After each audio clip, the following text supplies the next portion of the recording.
to survive, but do some damage. To do damage and put him on the knee. Basically, bring it to a draw. Which, if they do change this because of that knee, it becomes a victory. I think it should be a victory for him, and I think they should do a rematch. 100%. I tell you that night, people just make excuses all they want, and they might just no excuse. Gervonta did some great things in the ring. He just was there with another great fighter. I don't want to hear nothing about no out focus and all that stuff. Gervonta always looking out the ring, looking at the screen. Every fight. Now, all of a sudden, he do a little something this fight. Joe Rogan and Floyd Mayweather have broken down the Tank versus Roach rematch in a way that cuts through all the noise surrounding one of the most debated fights of the year. What started as a bout meant to remind the world why Tank is seen as one of boxing's most dangerous names ended up sparking a full-blown controversy now months later. That controversy has only grown louder, especially after Rogan publicly stated that Lamont Roach Jr. was the rightful winner of their first.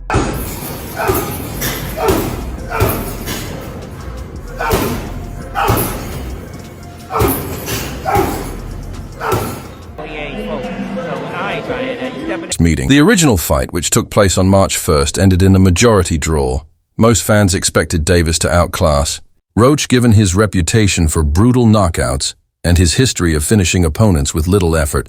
But what followed that night surprised just about everyone watching. Roach showed up with a game plan and discipline that many weren't expecting. He didn't just survive Tank Davis, he matched him round for round and in the eyes of many outperformed him. How many rematches have you fought? 0. What do you have to do to create enough separation where this don't happen again? Whew, that's a good question. It's going to be based on my training camp. I have to push myself a little harder if that didn't get me the win. And I have room. I definitely have room. I'm not going to lie, I have room. You believe you fought the best Gervonta, or do you think he got some more gears? 100% for a fact. I think he might have some more gears, but I fought the best Gervonta that night. Gervonta that night, Joe Rogan didn't hold back on his thoughts on his podcast, The Joe Rogan Experience, while discussing the fight with comedian Tom Segura. Rogan brought up how Davis didn't look like himself and how Roach may have done enough to win outright. You could even argue that Roach won that fight. Rogan said that line has since been repeated across social media, especially by those who already believe the fight was scored unfairly. They have the outstanding title fight last night between Gervonta Davis and Lamont Roach. I'd never seen them on Fight before, but I'm a big fan now. Fight was a draw, but it was an amazing contest, and I really hope they run it back. What made Rogan's take even more impactful was the way he linked Davis's performance to the decline that sometimes happens to elite fighters. He talked about how even the greats eventually slow down. Everyone has a limited number of times they can perform at their best, he said. While he didn't say Davis is finished, he hinted that what we saw in March could be the start of a new chapter 1, where Davis has to fight harder than ever. Man, he got lucky at the draw. He did a good fight though. I thought he won it, but man, you gotta just create more action. That's a sparring session as far as I'm concerned. Oh my God. But god damn, that's not the Gervonta I know. Now, with the rematch officially set for August 16th in Las Vegas, the pressure has shifted. The burden is no longer on Roach to prove he belongs in the ring with a star like Davis. It's on Davis to prove that what happened last time was a fluke. Not a warning sign. A close win won't be enough for Tank to silence critics and restore confidence. He needs to dominate. Anything less than that will raise more questions about his future. Roach, on the other hand, is stepping into this rematch with momentum as the WBA super featherweight champion. He's already proven his worth. But what he wants now is validation. Not just a title, but a definitive win over Davis. Many fans and analysts already believe he earned that win in March. All he has to do now is do it again, this time without leaving any doubt. Did you see like him kind of messing with his eye, or did you have any indication that that was something that was bothering him? No, see, and that's the thing. If you look at the whole fight, he was never bothering his eyes before you jabbed him. Before I jabbed him. Even that right hand that, like, you know what I'm saying, that kind of landed, he kind of rolled with it. But after that, you could see him wipe his eye. And then, right after I hit him with the jab, you could see him wipe his other eye. So it's like it was corresponding to which hand that I punched him with and exactly which eye. Davis, meanwhile, hasn't helped his own case with how he's explained what went wrong after the fight. He suggested that a hair product used before the bout got into his eyes, impairing his vision. It got to the point where his corner was caught wiping his eyes between rounds, which by boxing rules is technically illegal. That moment, like the 9th round knee, became another talking point for those who feel the fight wasn't handled properly.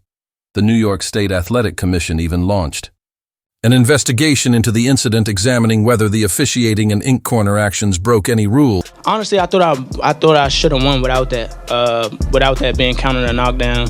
Look, I ain't the ref. I ain't really, you know what I'm saying? Like, if he had to wipe sweat out his eye, he had to wipe sweat out his eye. But the rules do state, if you voluntarily take a knee, then that's an automatic 8 count. But it is what it is. I wasn't relying on that. I was relying on what I was doing, and I think I was taking control. Count.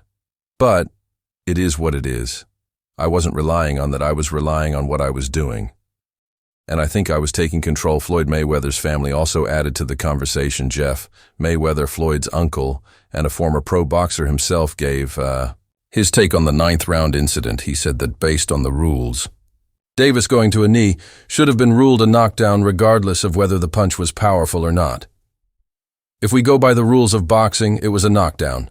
Jeff said he emphasized that the rules are clear if a punch lands and a fighter's knee touches the canvas.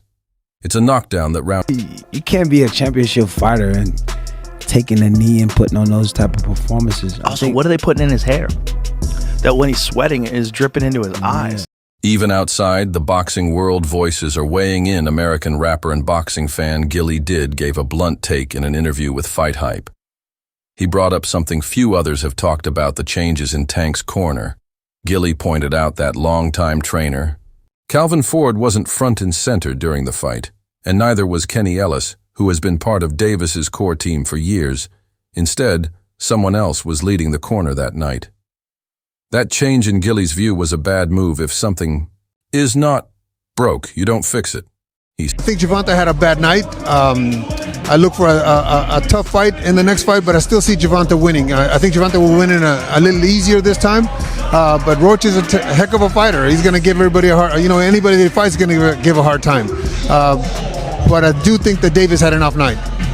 I spoke to Eddie Hearn and he said he wanted to make the Shakur Tank fight straight away. Obviously now Tank's going into the rematch. That won't happen yet, but when it does happen, Eddie's still adamant that could. He stressed that Davis is the type of fighter who performs better when he's pushed and challenged. Gilly recalled the Davis versus Mario Barrios fight, where Floyd Mayweather had to walk over to Davis mid-fight and tell him he was down on the unofficial scorecards that fired Tank up and helped him dig deep for a late stoppage win. Without that kind of motivation, Gilly thinks Davis can get too comfortable, which may explain what happened in the road. That's exciting. Yeah, man, definitely needed a rematch. But this, I'm gonna be real, James. I think Lamont really has a good chance for this rematch. Because it's things that I've seen him, do with Gervonta that nobody else showed me, that can get out of him. Like, he was giving him a hard time, James. That knee, they didn't count. He did take a knee and walk out. Just a lot of that stuff. So the narrative now includes more than just what happened in the ring. It's also about Davis's support system, his training camp, and whether changing up the corner dynamics before a big fight was a misstep. Many fans are asking why Ford and Ellis weren't in their usual roles and whether their absence affected Davis mentally and strategically. After all, chemistry matters, and in boxing, having the right voices in your ear during a fight can make... Like I said, both of them are great fighters, man. I mean, good fighters too, great fighters. Who gonna have the edge this time? Yeah. Not saying he gonna win though, but Lamont. Wow. He would have weighed everybody saying that he won. He won the fight. You know what I mean? And then that when he took that knee, that really was supposed to be a disqualification. You know what I mean? And then you can't go to the corner and get your eyes wiped. You know what I mean? With a towel and all that. You know what I mean? Anybody else would have got disqualified. Interestingly, Calvin Ford himself later addressed the rumors, speaking to Fight Hub TV. Ford clarified that he is still part of Davis's team. He just took a step back. I'm still part of it, just from a different perspective. Ford said. He explained that nothing's broken and nothing's changed in terms of training. According to him, the structure is the same, and he simply spends more time with his amateur fighters now. For Ford, that's his piece. He emphasized that Davis still knows where to find. Something is definitely going on between Calvin Ford and Gervonta Davis. Now, we all seen that knockdown in the 9th round, but what you probably didn't see is what happened after that in between rounds. Check this out.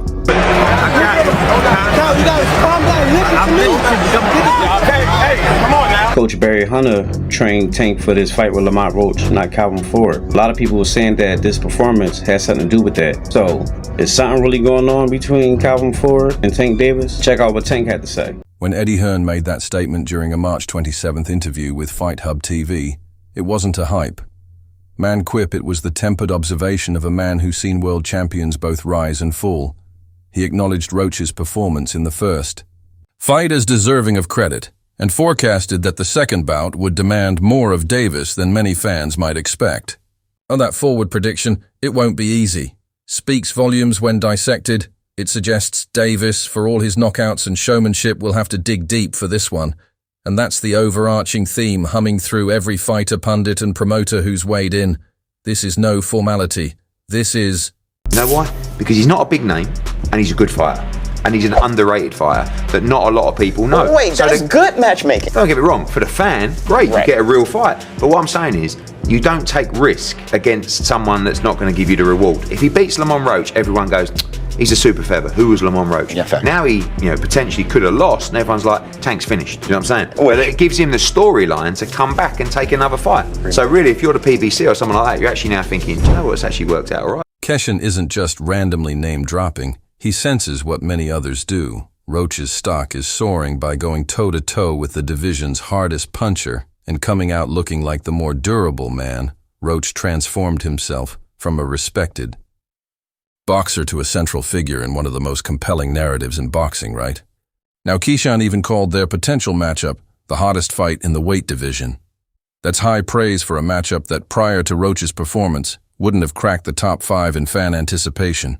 He's not asking to face Roach because he's an easy scalp. He's asking because he sees Roach as a gateway fight, one that about that, but if you take a knee in the fight and you touch down, whilst punches are being thrown, it has to be a knockdown. I've heard some people saying, that he should be disqualified. He went back to the corner. I don't buy that, to be honest with you. I mean, I think that's a warning, but it's a bit of a bizarre situation for me. Like, there's a lot of people in boxing. The politics of rematches can be complicated in a perfect world. Everyone fights once the result is decisive, and we move on. But the Davis-Roach situation demands a second chapter, not just because of the competitiveness of the first bout, but because of the surrounding stakes. That's precisely why Keshan conceded that ideally he'd like Roach now, but acknowledged that a rematch with Tank is coming. No rematches yet. You will still have to rematch, he said, almost with a tinge of resignation. That he'd have to wait his turn in the queue. I think the hardest puncher I ever faced. No. And I ain't shitting on him or nothing like that. He can punch. But Jonathan Oquendo, he's from Puerto Rico. Bro, he got bricks in his hands, bro. I lied to you not. He punch hard. I ain't gonna lie. He a hard him. Roach's name, once on the fringe, is now central to multiple fighters' game plans. The idea that Roach could defeat Davis again this time without the element of surprise is a notion gaining traction, but it's also one that deeply unsettles certain top names, none more than Shakur Stevenson. Shakur has been very public about his desire to fight Gervonta Davis. He's labeled it the biggest fight in boxing, and it's not hyperbole. It's a mega pay-per-view event with undefeated legacies, boxing skill versus power. If you go my honest opinion, I feel like me and Lamont Roach, stylistically, is the hottest fight in the weight division. Yeah. Lamont Roach stood right there with Gervonta, the hardest puncher in the division, right? Ooh. So put him up against me, I'm not going nowhere. Y'all really gonna box, man. We're gonna fight. I feel like stylistically, that's one of the best matchups in the division for sure. It's gonna be a lot of rolling in that fight. You know, I'm an argumentative. It's gonna be high pace. When I have my belief is my belief. Leave me to. But all of that hinges on Davis winning the rematch. If he loses again to Roach, the luster of a Stevenson versus Davis super fight may be permanently dulled. Shaker openly admitted that he's worried about that outcome. His concern isn't rooted in fear of Davis being beatable. It's rooted in the collapse of a major payday and legacy-defining event. As he told Ring magazine, "I know that me and Tank is the big fight. So it worries me in the fact that I don't get my opportunity to fight him. What does the rematch look like between Lamont and Gervonta, you think? I like Lamont in the rematch. You were one of the few that kind of picked Lamont to begin with. Why was that? I sparred with Lamont. I knew that he was a good fighter. He helped me get ready for the Oscar Valdez fight. And I knew his style, with Tank style, what he was going to be able to bring to the table. I knew it. So. Did you really win 20 rounds? I swear to God, on my daughter's life, I won that much money. How different does a rematch look in your opinion, Shakur? Stevenson finds himself in an awkward position. He's not rooting against Roach, at least not publicly, but he knows that the business of boxing is unforgiving when momentum is lost. If Tank takes another loss to Roach, Stevenson's ideal opponent becomes tarnished and he may be forced into riskier fights with lower returns. There are contenders like Andy Cruz, Abdullah, Mason, Yadir Herrera, and Tevin Farmer, all eager for their shot at Shakur. But those fights come with more risk than reward. How you think one coming up with I Tank hope he and don't Roach? fight Lamont, actually. Like, I hope he don't get in the ring with him again. Because at the end of the day, if he lose, it's just going to look bad on the fight with me. So it's going to look like somebody else already did it. You want Tank to knock you out, yo? I didn't say like, yo, I want to fight Tank, and that's nice, but why do you want Tank to knock you out so bad? Like, Look, that sound good. That sound real good, but she's too little.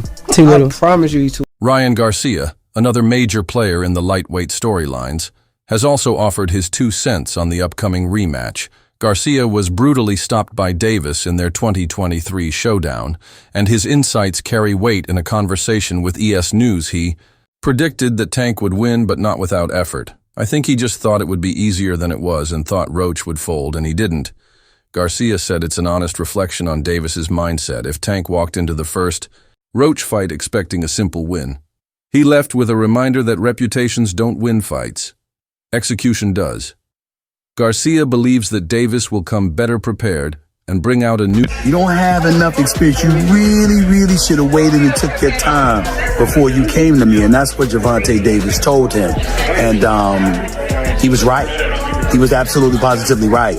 And so now here we are, him fighting this cat Roach, and I'm like, isn't this dude a light, like junior lightweight? Super featherweight, moving up to lightweight. Yeah. No, there's no... See, that bothers. Meanwhile, Raleigh Romero, another man who shared the ring with Davis, backed Tank to win, but flagged the controversy surrounding their first fight, speaking with the ring.